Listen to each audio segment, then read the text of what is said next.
It's a new era.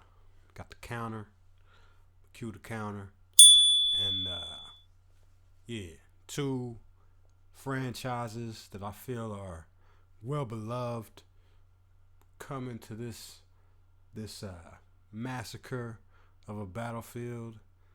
This battlefield that plays to massacres. Let me put it like that. And Darth Vader, Sith Lord. You know what I mean? One of the baddest of the bad. Force chokes, red sabers, and just ultimate obliteration to planets when it comes to controlling the weaponry, which is the Death Star. So, and I know there's a lot of Star Wars lore that I personally, I just don't got the time, guys. I just don't. But there's probably some feats that are going to be thrown in through the culmination or the cornucopia of lore that exists amongst the Star Wars universe to make Darth Vader, I'm sure, a very what's the word? Dangerous foe, for lack of a better term. And on the other side, we have OBITO Uchiha from Naruto, I did watch quite a bit, but it's been so long ago that to really understand and apply all those characters' abilities and know what each person is capable of at their best is a task in itself. So I'm just going to let them give me the breakdown on Obito. And I can't give you a prediction as to who I feel is going to win this death battle quite yet. But and I have no favorite. So I'm strictly going off, what the breakdown is and who I feel is going to come out victorious. There's no loyalty in this battle for me. It's simply get the job done. You know what I'm saying? And without further ado, let's start this death battle. Darth Vader, Dark Lord of the Sith. Obito Uchiha, secret leader of the Akatsuki. Prime examples of how you could die a hero or live long enough to become a villain. He's Wiz and I'm Boomstick. And it's our job to analyze their weapons, armor, and skills to find out who would win a death battle. A long time ago, in a galaxy far, far away, the Iron Fist of the Galactic Empire ruled everything. All thanks to the super powerful super murderer, Darth Vader. But beneath his spooky mask lay the husk of former nice guy, Anakin Skywalker. As a child among the harsh wastes of Tatooine, Anakin longed to one day free his fellow slaves as a heroic Jedi. Lucky for him, he met Qui-Gon Jinn, a Jedi who believed little Annie was the chosen one and would bring balance to the Force. No pressure, right? So he took him under his wing to become the papa he never had. Or so was the plan, until... yeah. Instead, Qui-Gon's apprentice became Anakin's mentor. But while Anakin sought a father figure, Obi-Wan saw him as more of a brother. I'm sure that won't cause any awkward tension whatsoever. Drama and trauma aside, Anakin quickly became a powerful Jedi. He excelled in lightsaber combat and the Force, an energy field that binds all living things together. The Force lets Jedi move stuff with their mind, fend off mental attacks, predict the future, and make people believe these aren't the droids they're looking for. They're basically space wizards. Through rigorous training and a not unnoticeable natural talent, Anakin was particularly skilled in the Form 5 lightsaber fighting styles, Xian and Jian So.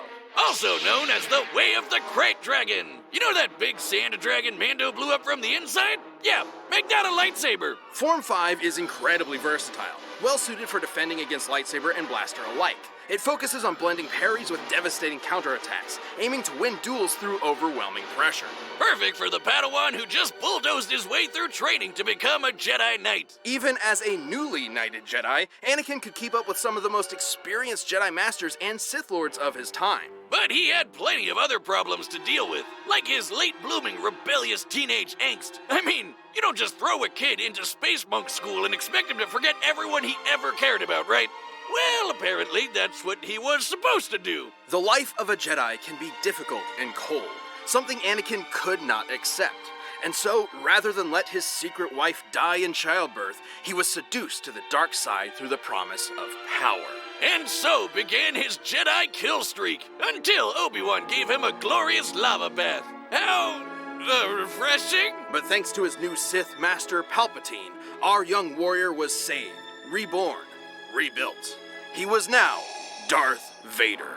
Vader is a badass. Everyone knows it, and they're terrified of him. I mean, just look at the guy. As impressive as his armor appears, you might be surprised by its quirks. See, while the Jedi view the Force as an ally, the Sith see it as a tool from which they draw power through passion and emotion. Most potently, negative emotions. Palpatine trained Vader by not only making him believe he killed his wife, but also ensuring he would never forget the monstrous machine he had become. By making the suit suck ass and piss him off. Seriously, Vader hates this suit. The armor would beep at random times just to annoy him, and the life support system was outdated from the start. Sometimes it would even turn off for several minutes. That doesn't seem good for someone with burnt up lungs. And it was so heavy and clunky that he could barely walk, sometimes even resorting to moving himself with the Force. Oh man, I knew Palpy was evil, but I never knew he was such a dick.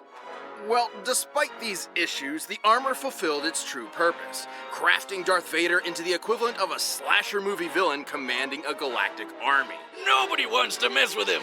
Thanks to the dark side of the Force, he can make maelstroms that blast everything away, form barriers that shield from all sorts of attacks, and choke anything that's even a minor inconvenience. Hell, sometimes he skips straight to crushing your lungs. One time, a droid named I-5 tried to kill Vader with a laser stated to move 300,000 kilometers per second. That's light speed, and Vader easily blocked it.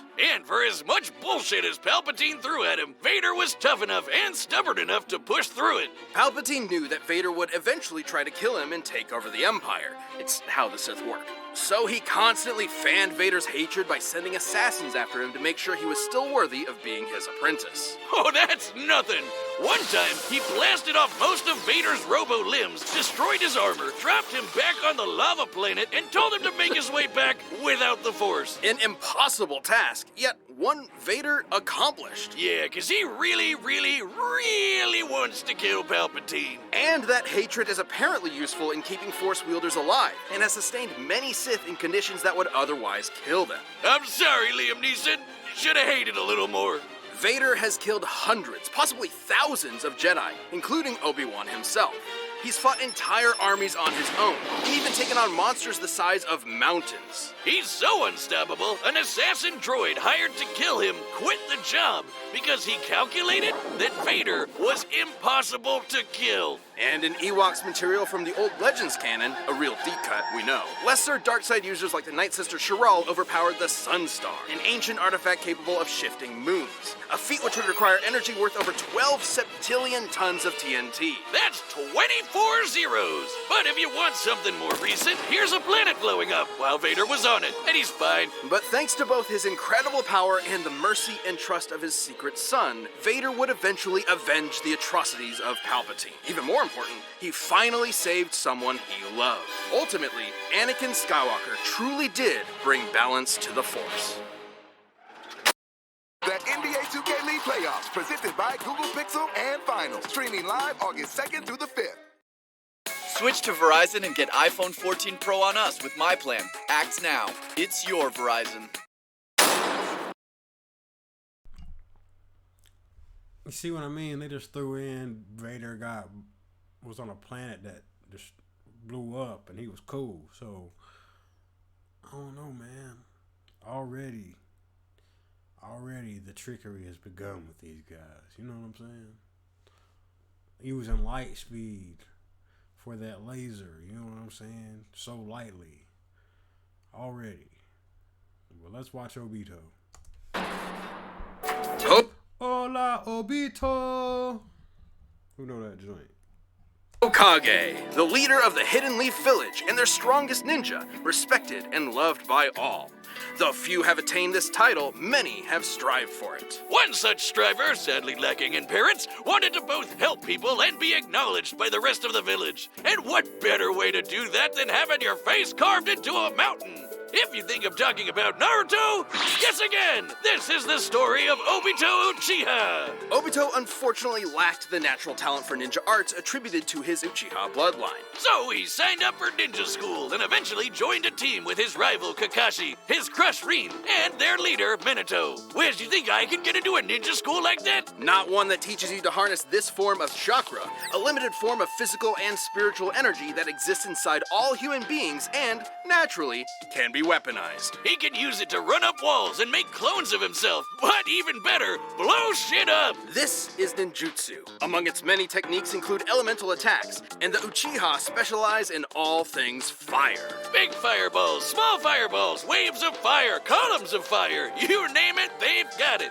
So when Ninja World War III came along, it totally made sense to get this fire ninja involved at the age of 11. Yikes! Well, lucky for Obito, he had one more secret weapon up his sleeve, eye socket, the Sharingan. The Sharingan grants extremely precise vision, allowing someone to see the flow of chakra, predict an enemy's attacks, cast a variety of genjutsu illusions, and even break out of said illusions. Too bad he didn't get to use the red eyes much. Like 10 minutes after he got the damn things, he got smushed under a big rock. What a way to go! But since he wasn't expecting to use his super eyes anymore, he handed one off to Kakashi. And then he died. The end! Just kidding! Miraculously, Obito survived long enough to be rescued by another Uchiha, the legendary Madara. Madara granted Obito a new body, regenerating the limbs he'd lost. You're probably thinking, oh, what a swell guy. Except he was not! Madara was brewing some plans for world domination and needed a pawn to carry them out. So he tricked Obito into watching Kakashi kill Rin, making him fall victim to the Uchiha's curse of hatred. Within the Uchiha clan, there exists an ideal of being extremely devoted to love. It has been speculated that if a particularly powerful Uchiha loses someone important to them, that love will be replaced with an all-consuming hatred. This is how Obito awakened his Mangekyo Sharingan. Or Red Eye 2.0. The Mangekyo gave him a new jutsu called Kamui. With it, he can suck his foes into another dimension and leave them there to die. He can even hide weapons in there until he needs them, like his gun by fan. But even better, he can phase through stuff. Well, not quite. Kamui gives Obito the power to move through objects in a manner that's similar to the common phasing superpower akin to the Flash or Kitty Pryde. In reality, it's much more complex, as Obito is actually teleporting parts of his body into the Kamui dimension whenever they overlap with other matter. See, there's his body parts right there. Well, if it looks like a duck and talks like a duck, it's phasing. Heads up! Yeah! Way later on, he also got another super eye. Man, he's really swapping these things around like a Prime sub on Twitch. This Renegon grants Obito the power of the 6 paths, giving him some nifty abilities like controlling gravity with the Deva path, ripping out souls with the human path, and summoning giant monsters with the animal path. With all of the awful stuff he'd gone through, Obito realized that the ninja world was corrupt to its core. His dream of everyone being happy and working together was never gonna happen. So instead, he agreed to carry out Madara's Giga Brain plan to control everything. Donning masks and multiple personas, he recruited a number of rogue shinobi to form the Akatsuki terrorist group and kicked off Ninja World War IV, all to revive the monstrous Ten Tails. I know what you're thinking. Wasn't the whole point of this to stop war in the first place? And that's a very good question. Anyway, the Ten Tails! A living mass of near inexhaustible chakra, the Ten Tails possesses tremendous power. It can create massive thunderstorms and hurricanes, multiple clones of itself, and the devastating tailed beast bomb. Forget bomb! That's basically a super nuke! This chakra ball is so explosive, it can eclipse continents and reduce mountains to dust. Comparing the surface area of this blast to the surrounding mountains, dispersing that much mass within a fraction of a second must have yielded a kinetic energy worth over 13 septillion tons of TNT. That's 24 zeros! Again, Obito wanted that power for himself and was willing to throw hands with anyone to get it. He's held up against master ninjas like Kakashi, Minato, and even Naruto in his monster energy drink form, which could outmaneuver the fastest attack from the Lightspeed Raikage. And he far surpassed all of them when he finally sealed the Ten Tails within himself, becoming its Jinchuriki. This little makeover granted him unlimited flight, power rivaling the legendary Sage of 6 Paths, and the truth-seeking orbs. These special little bowling balls can shapeshift into any form the user wants, like a staff, giant arms, an umbrella, umbrella thing, or this crazy spiral blade that apparently helped shape the whole world. Oh, holy shit, it's huge! The truth-seeking orbs can completely disintegrate anything they touch at both a molecular and spiritual level. Only those with the power of the six paths can resist their effects. Plus, with the Mangle monster in his system, Obito's regeneration got amped to the point where he can survive having half of his body Control-Alt-Delete away. All cards in his hand, he was ready for the final stages of the Giga Plan. He summoned the God Tree and prepared to launch the Infinite Tsukuyomi, a powerful illusion that would trap the entire world in a never-ending dream, free of conflict and sorrow. But the violent cruelty of the ninja world could only quiver in fear when the anime protagonist walked in the room. After getting 1-2'd by some talk no jutsu, Obito saw within Naruto the spirit of his former self, someone who was always trying to help others. And they'd say his heart grew 3 sizes that day. Obito joined Naruto and Kakashi in saving the world, giving his life to protect his friends. And in his last moments, he entrusted them with reaching the dream he had so long ago, to become Hokage, of which they both succeeded. Though he may have lost his ninja way, Obito Uchiha overcame his hatred and helped realize the world he wanted. I don't know if we have enough info, guys.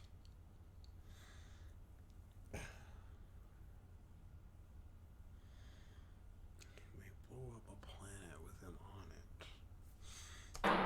it. Again? Alright, well, I gotta commit to somebody. Darth Vader or Uchiha. Obito Uchiha.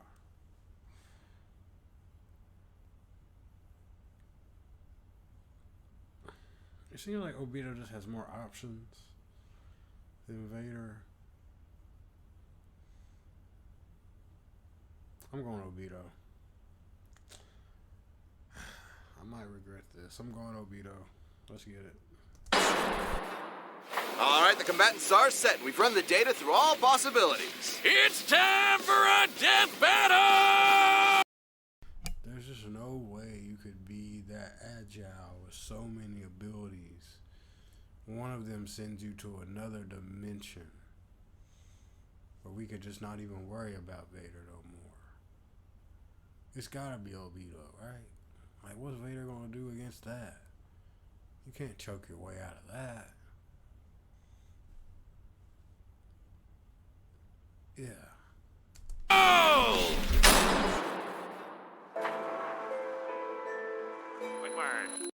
I sense your fear, your anger, and a power. I will be taking it. That power will save this cursed world. You'll have to pry it from my cold, dead hands. Then you will die. What?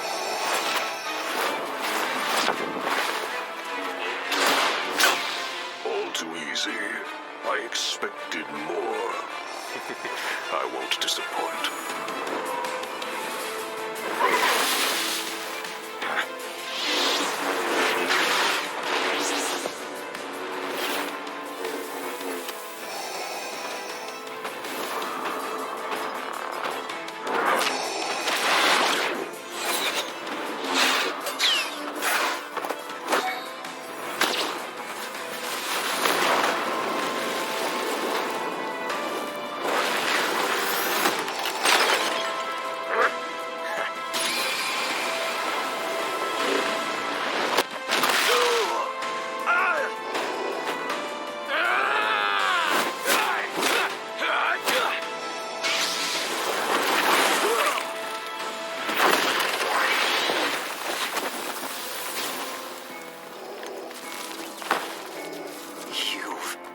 Lost your humanity as well. On the path of the dark side, it is inevitable.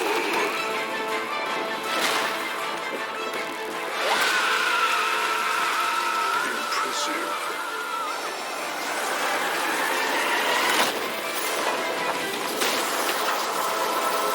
I chose wrong, y'all. Did I? Vader is bodying this cat. Hold on, man. Ah!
chose right. Get off me. KO! Oh, well, Vader may have been able to beat Obi-Wan, but he just couldn't handle OBITO. Anime every This time. was a fairly complex. You just gotta choose anime every time. Because there's a trump card. See, that was a straight up. If that's a definition of a trump card. He used in this death battle. We need a better background screen. We need to see Vader in disbelief. He lost this. That's a better picture. Yeah, disbelief. This is ghost form right there. All right, he used in this death battle a technique that if you didn't more or less inherit this, what they call, I don't even know what they called it, the 6 dot, I don't know what it was. But if you didn't have that, you see how unique that is? If you didn't have that, you couldn't win this battle, bro. And the mask. Once the mask came off, you knew it was over. Like, oh yeah, Darth Vader without the mask, it's over. It was over in the movie when the mask came off. Man. But I got scared for a minute. I can't front. It looked like Vader was about to just tank everything. Had that final form not come into play, Vader was tanking everything. Beat Obi-Wan, but he just couldn't handle Obi-2. This was a fairly complex matchup. Both Darth Vader and Obito were roughly even in power and speed, so it truly came down to their skill and arsenals. And boy, did they have some deep bags of tricks. Even some of the same tricks. Both could fend off mental attacks. Both could move things around with their minds. And they both even had options to instantly kill each other. Vader could simply force crush Obito's body, but Obito could just as easily rip out Vader's soul. However, Obito had a few more impressive options available to him, edging out just enough to earn a win. For starters, Kamui made Obito extremely difficult just to touch, let alone injure. And as a Jinchuriki, he could regenerate from half of his body getting destroyed. While the dark side could help Vader survive extreme conditions, it obviously can't regrow limbs. Plus, thanks to his wide array of jutsu, Obito would eventually overwhelm Vader. While chakra may normally be a limited source of energy, unlike the Force, the Ten Tails provided Obito with an unlimited supply. And since chakra is both spiritual and physical energy, this means Obito would be able to fight on indefinitely. Last but not least, Vader's preference for lightsaber combat means that he'd be up close and personal with Obito, right? Which left him vulnerable to getting disintegrated by one of the many truth-seeking orbs. Or even worse, sucked up into the Kamui dimension. Yeah, don't forget about that. Not only would he have no way out, he probably wouldn't even be able to tap into the Force while stuck there. Game over. Have fun starving to death, I guess. Wonder how long you can feed on hate. Darth Vader may have had a tenacity that few others could match, but against Obito's similar might, busted regeneration, and overwhelming range of abilities, there was no escape. In the end, Vader's victory just wasn't meant to be. The winner is Obito Uchiha. And we up, y'all. We up. Cue the counter. And, yeah. Appreciate y'all coming through, man. This was a fun little death battle. It's another death battle, I think, right around the corner. We got Jean Grey in combat. You know I'm down with the X-Men. And the Phoenix was one of the most terrifically told yet tragic stories the X-Men probably ever went through. So we definitely going to hop in on that. And I don't even know who the competition is, but they're going to have to bring something to mess with the Phoenix. And that's real talk. So, yeah, without further ado, man, this was fun. Obito Uchiha got us the dub today. You know what I'm saying? Stitch got us the dub last time. So we'll have to see what comes with this next one. And, yeah, comment down below. Did you choose right? Did you get the death battle prediction correct? And no cheating. You know what I'm saying? Hang around to the end of this video, y'all. I got some new things tagged at the end of the video. Just promoting some of the music stuff, and y'all definitely go check out the music. Like and subscribe on this video, and go subscribe to the Force Field YouTube channel. That's another. I got the official HTML or whatever in the post credits, I guess you could say. So, yeah, this was fun, y'all. I'm going to be back again. You already know. So, keep God close. And this is your host, Jerome. Yo, you check this out? This just in, a daisy like a concussion when we